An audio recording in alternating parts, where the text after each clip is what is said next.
अस्सलामुअलैकुम, कैसे हैं आप सब। उम्मीद करती हूँ हमेशा की तरह खैरियत से होंगे। तो आज की वीडियो में आपके साथ चपली कबाब की रेसिपी शेयर करूँगी। बहुत ही मज़ेदार तैयार होते हैं ये और बहुत ही आसान और क्विक रेसिपी है ये। तो मैं उम्मीद करती हूँ आपको ये रेसिपी बहुत पसंद आएगी। वीडियो को एंड तक ज़रूर देखिएगा। मेरे चैनल को सब्सक्राइब करना मत भूलिएगा। वीडियो को लाइक और शेयर ज़रूर कीजिएगा और कमेंट्स में ज़रूर बताइएगा कि आपको आज की रेसिपी कैसी लगी। तो रेसिपी को करते हैं, चलिए स्टार्ट। ये 700 ग्राम कीमा है बड़े का, यानी कि बीफ का कीमा ले लिया है। 2 टमाटर गोलाई की शेप में मैंने बारीक करके कट करके रख लिए हैं इस तरीके से। ये मसाला जात जो है इनमें एक एक खाने का चम्मच सूखा धनिया पाउडर, ज़ीरा पाउडर, सूखी मेथी 1 खाने का चम्मच, हल्दी 1 टीस्पून, नमक हस्बे जायका और 1 टेबलस्पून ही कुटी हुई लाल मिर्च। ये 2 टेबलस्पून बेसन ले लिया है, 1 टेबलस्पून अनारदाना ले लिया है मैंने। तो अब ये सब चीज़ें मैंने आपको दिखा दी हैं जो जो शामिल होंगी। अब हम इनको ही कर लेते हैं मिक्सिंग। तो इनको मिक्स कर लेते हैं। कीमा एक खुले बाउल में डाल के रख लेंगे। उसके अंदर जो तमाम मसाला जात थे ना, वो सारे मसाले मैंने शामिल कर दिए हैं इस तरीके से। अब हाथों की मदद से आपने अच्छे से इसको मिक्स करना है। अब साथ ही इसमें हम डाल देंगे बेसन भी।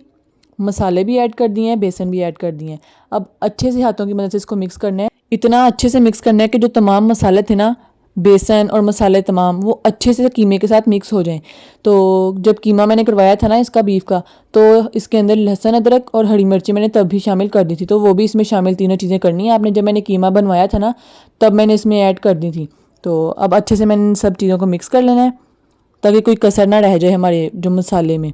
तो ये देखिए मिक्स जो है वो हो रहा है अल्हम्दुलिल्लाह। ये देखिए आपको हरी मिर्चें जो है वो नज़र आ रही होंगी इसमें, वो मैंने शामिल की थी। लहसुन अदरक और हरी मिर्चें मैंने पहले ही इसमें ऐड करी थी कीमा करवाते वक्त, तो वो बाद में हमने नहीं ऐड की।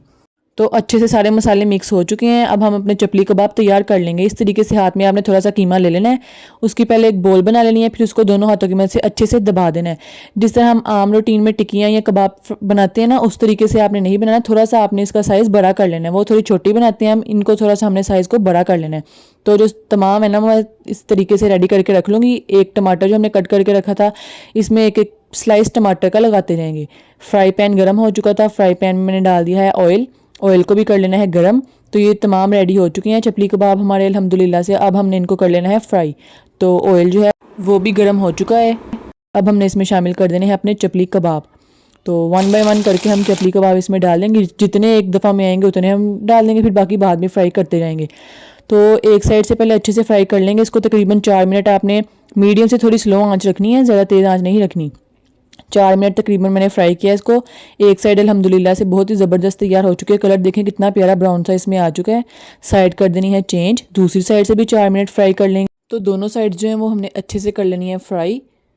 तो आप देख सकते हैं दोनों साइड जो हैं वो हमारी अच्छे से फ्राई हो चुके हैं। कलर भी बहुत प्यारा सा ब्राउन सा कलर आ चुका है इस पर।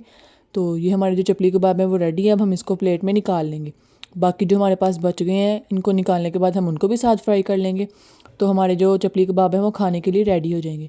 तो आपने वीडियो को ज़रूर ट्राई करना है इसको, रेसिपी को, और मुझे फ़ीडबैक ज़रूर देना है कि आपको मेरी रेसिपी कैसी लगी। तो अब बाकी भी हम इसी तरीके से इनको भी उन्हीं स्टेप्स के साथ फ्राई कर लेंगे।